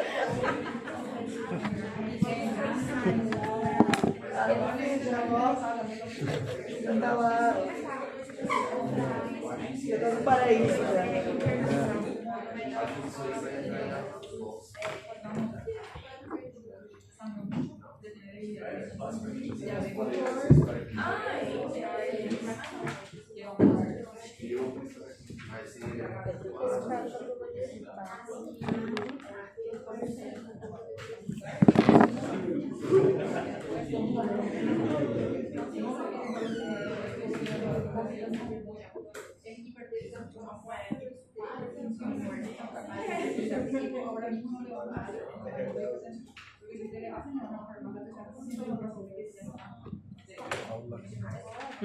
Qual esse aprende?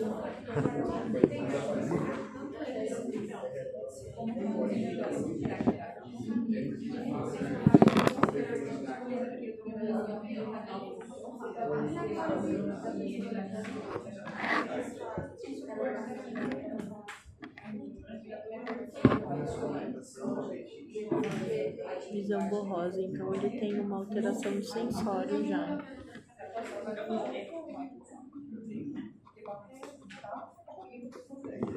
Não refere quadro celular nem Glândula mole? É. Nega uso, refere tratamento com losartã, ibuprofeno, afiante. Então, uso de AINE, diurético e AINE.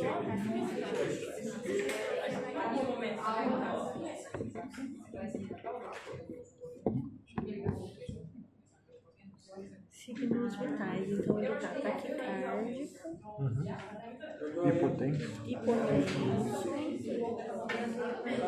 a frequência respiratória tá ok. Tá ok. A Vicente não tá taquicardia. Não, ele tá taquicárdico. Mas na ausculta não deu. Não, ele tá aqui, ele tá hipotenso.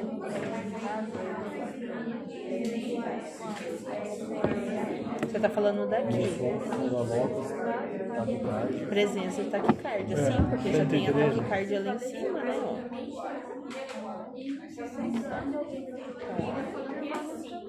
Tá aqui. Frequência respiratória ok, saturação ok.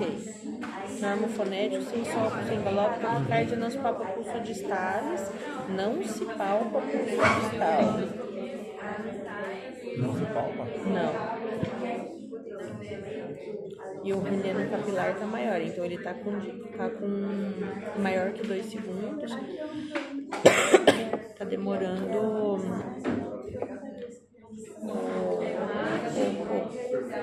o cardiovascular, não, abdômen, globoso embatáceo, blando, depressivo, levemente doloroso em epigastro, sem defesa muscular, sem irritação peritoneal e dos diuréticos positivos, pálido, desidratado, 13 de 15, aí tem que continuar. Muito hidratação. Internar? Tem que fazer a internação no paciente? Ah, eu acho que sim, né? Só por isso, né? Começa por aí, né? Dá pra colocar primeiro a internação? Né?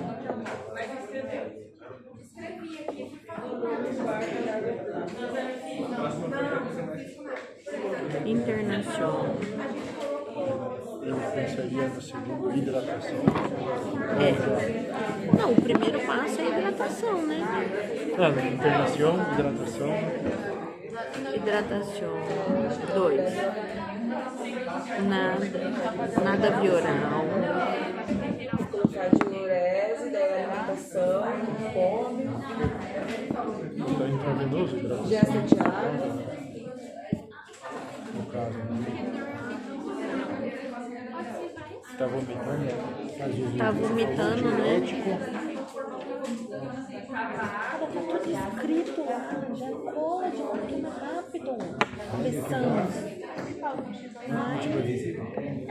AINE diurético.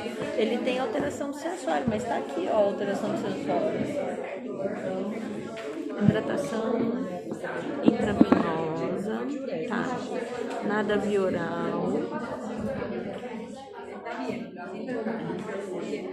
Ele fala de dor?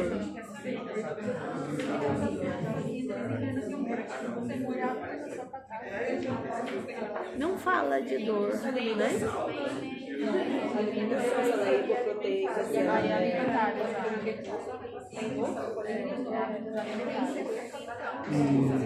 E suspendeu o anti-inflamatório. Você não tá com dor porque tomar ibuprofeno. Há anos já. Pode dar insuficiência renal, né? Usa prolongado de ar. E ela está tomando há anos, não sabe o tempo que Mas eu acho que a gente pode manter o losartã né?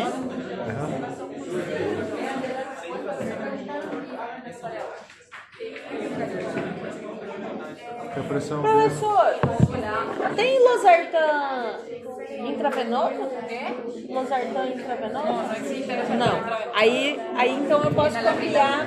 Aí eu posso cambiar, né?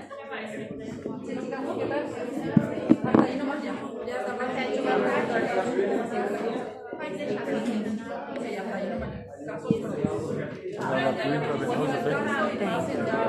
Tem. 50 miligramas.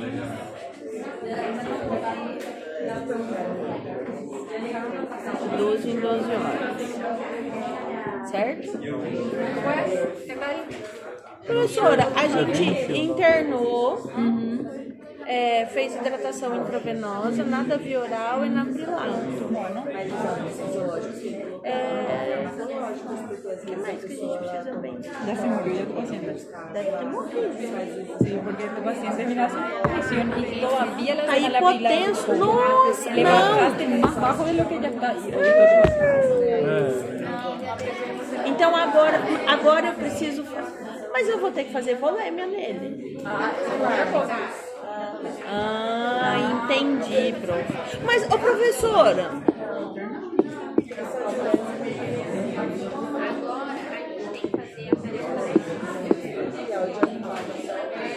Não, ela não vai voltar, então eu não vou. Se ele tá hipotenso, então hidratação intravenosa para aumentar a volêmia.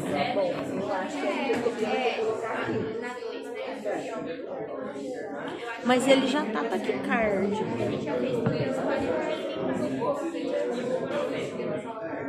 Tá. E o que mais nós vamos fazer? Não, porque assim, ó, aqui isso daqui ele toma em casa. Era a pergunta que eu queria fazer. Falou, ó, ele toma em casa, isso. Mas ele não tá referindo dor relacionada ao quadro. Por que você tá doido? Seria 2 acessos venosos em 14 ou 16. Mas, André, Para administração rápida da hidratação. de volume. Porque é pra aumentar a volêmia. Então o chá de gelo Para não aumentar o volume, eu teria que dar solução salina hipertônica 3%, que tem mais sal, para subir a pressão. Como quer colocar isso? Porque tem solução salina. Pergunta pra ela. Chama Porque ela. o sal aumenta a pressão.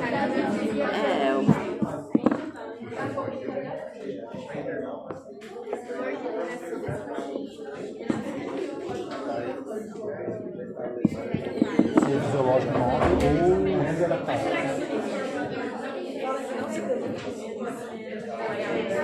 Mas se André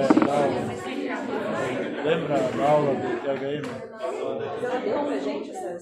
Dá um Solução salina hipertônica. Que é hipertônica para aumentar a pressão, não tem mais sal, concentração de sal. O NaCl é a porcentagem. Cara, eu não sei se eu vou meter coisa hipertônica para esse paciente, não. Por que não? Porque o sal ele não aumenta a pressão. Eu tenho uma hipotensão. Se eu tenho uma hipotensão, eu posso. Eu quero tirar a água do interstício e mandar pro vaso. Só com uma solução hipertônica para fazer isso.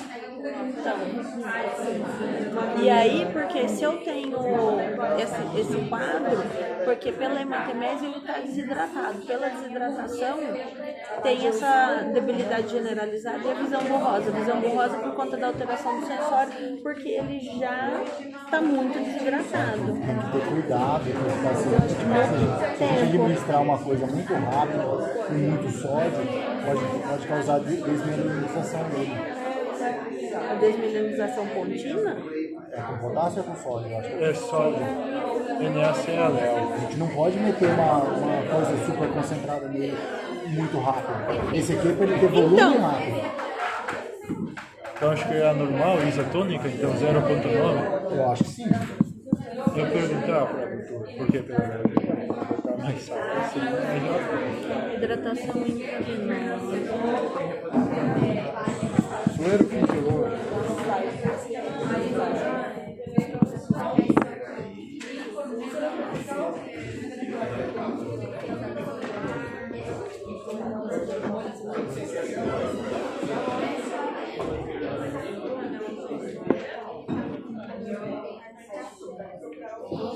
tenta hidratar.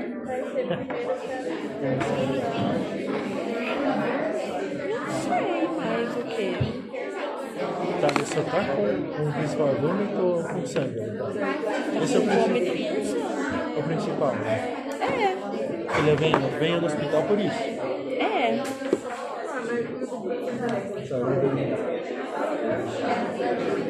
Ó, nada via oral. Aqui a gente pode pedir exames de eletrolitos?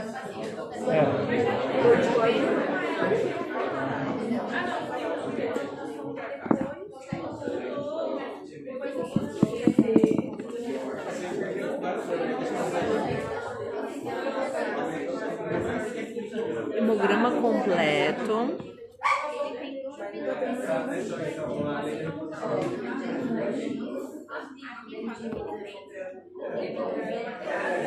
Eletrólito, você não suspendeu AINES diuréticos? Ué, se eu não preciso suspender porque ele não levou para o hospital. Não tá falando que ele levou?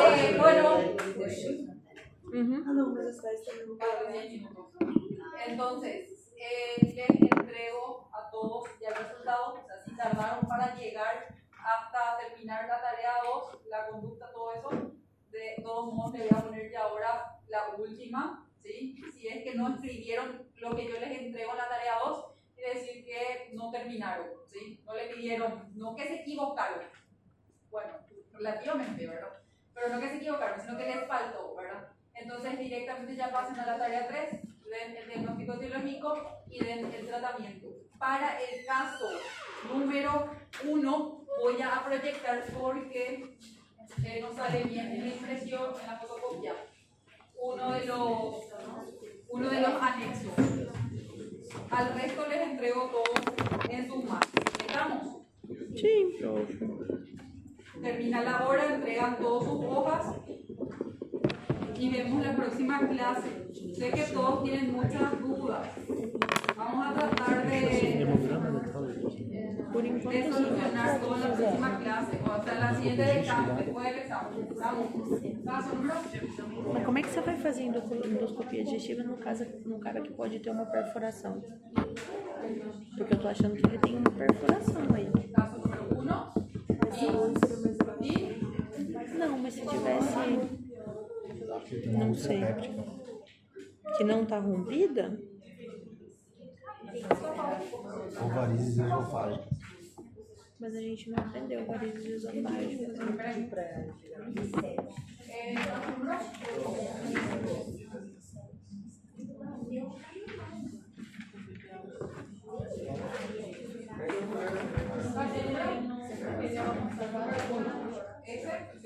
Ó, então, hemograma. Solicito hemograma tal. Manter.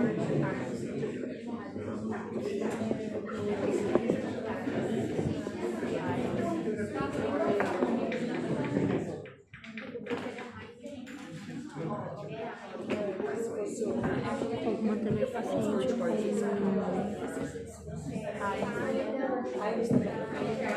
como é que fala? Toma de signos vitais.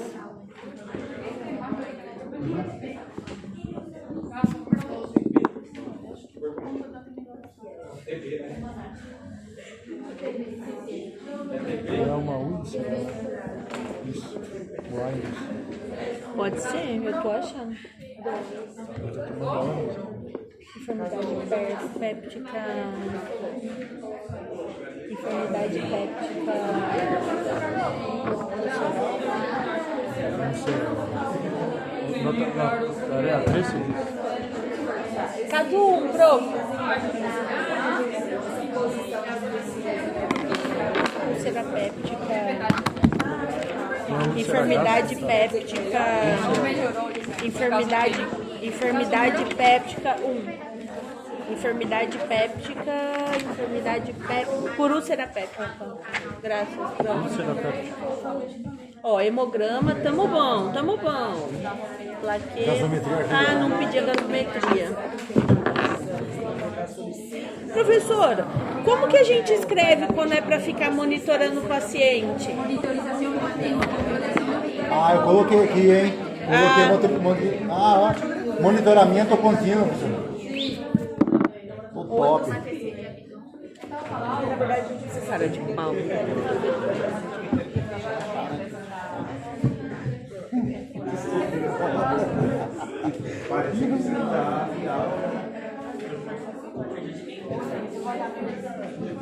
Até porque se tiver perfurado, não pode E aí eu preciso colocar o tempo, prof, de 2 em 2 minutos, por exemplo?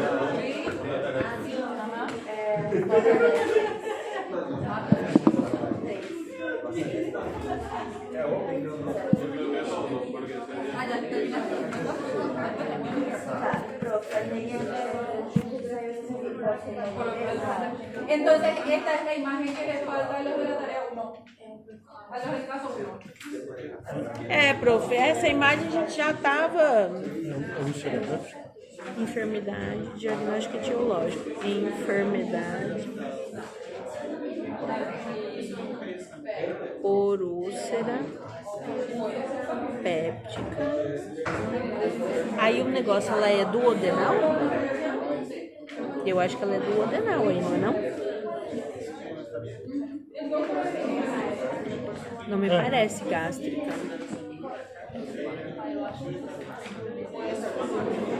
Duodenal. É duodenal.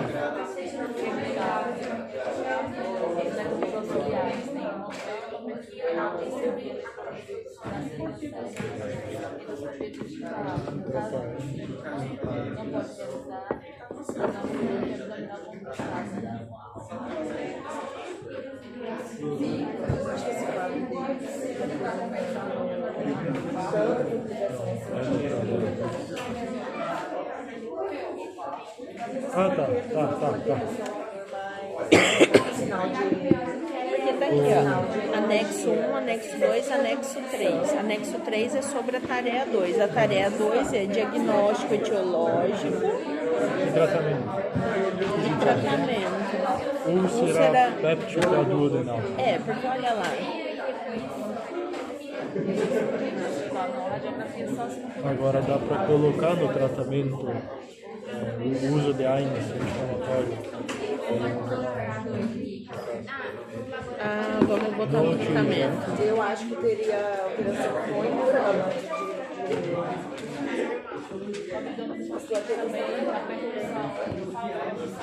Proteção da parasimatidez do então deve ter.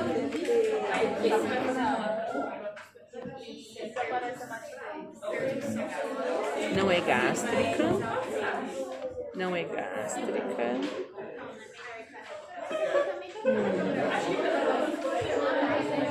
Com hemoglicemia.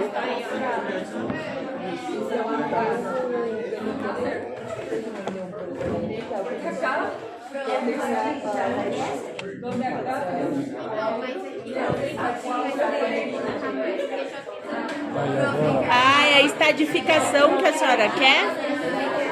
Ela quer estadificação. Isso é o quê? Hã? Isso é o quê mesmo? Pô, era 3? Era ICC3, ICB3? Prof? Eu tenho aqui. Você tem foto? Daí já tem que desconfiar. É o 3, eu não sei o que, mas é o 3. Forest. Forest 3. Ah, é isso mesmo.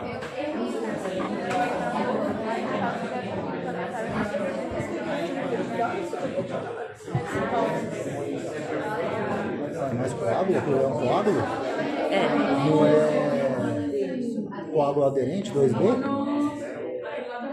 Pra mim tem um buraco lá, ó, tá vendo? É. E qual que é o tratamento dessa merda? Primeiro é cortar o uso de anti-inflamatórios e qualquer AINES. Né? Tratamento. Não, aqui, ó. Toma de biópsia, reavivamento de borde. Se for duodenal, a reafa primária. Bom, então vamos começar. Suspensão. Não, isso daqui, o tratamento não é. Tem que derivar para outro médico. E para mim é laparotomia porque ele está inestável.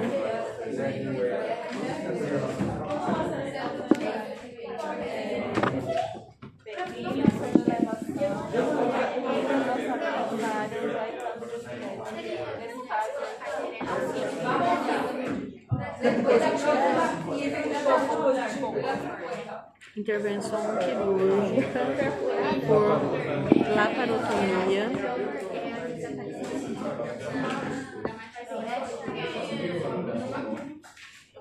Exploratória.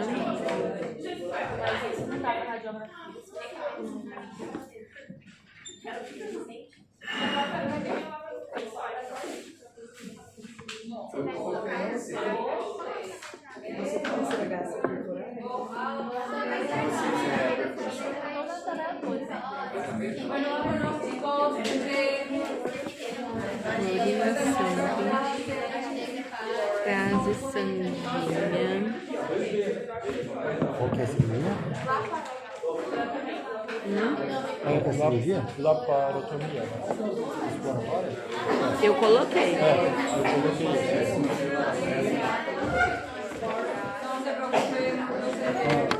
Você colocou mais de laparotomia? Exploratória do adenão. Aqui não estou vendo mesmo? Pera, alguém falou aqui para saber se é gástrico ou avelino só no momento da laparotomia ou na cirurgia. Eu não tenho como saber. Quem falou? Ouvi isso. Eu Vou dar endoscopia, né? Aí eu Mas não dá pra colocaria. fazer endoscopia mesmo. Mas não Ah, é não sei. na laparotomia que vai descobrir se é duodenal ou gástrico. Não é bom colocar só úlcera péptico afora esse 3. É gastroenterólogo, né? É gastroenterólogo. O melhor tratamento, tô vendo na internet, é cirúrgico feito por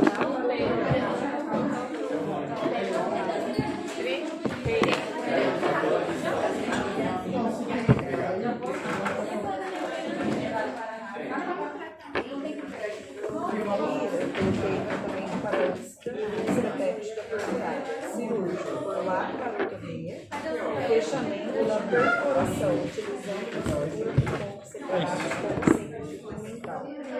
Deixa agora pro gastro.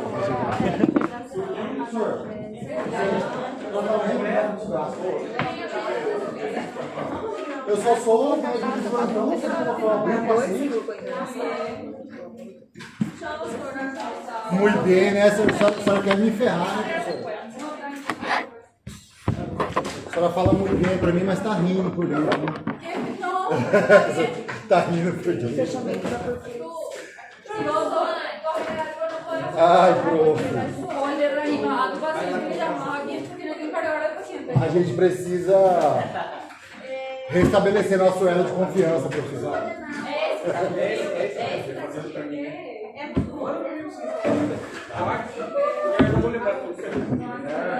Eu tenho agora lá.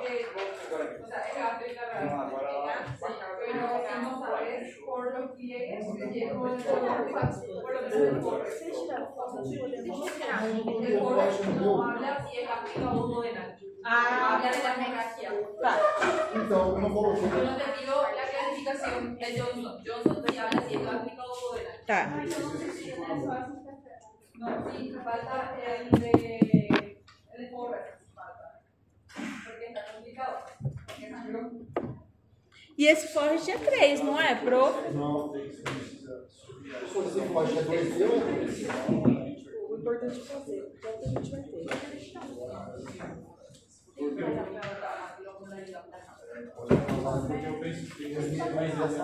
isso que ela falou que era pra deixar só até a é uma coisa. Não. porque não dá pra ver se tá mentindo, professor.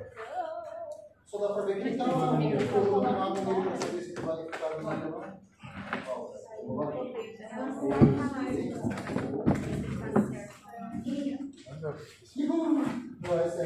Nós temos aula na sala de Transou ontem. Vocês ficaram?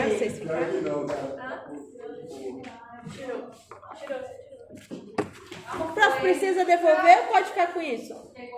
Isso. Por quê? Eu escrevi neles.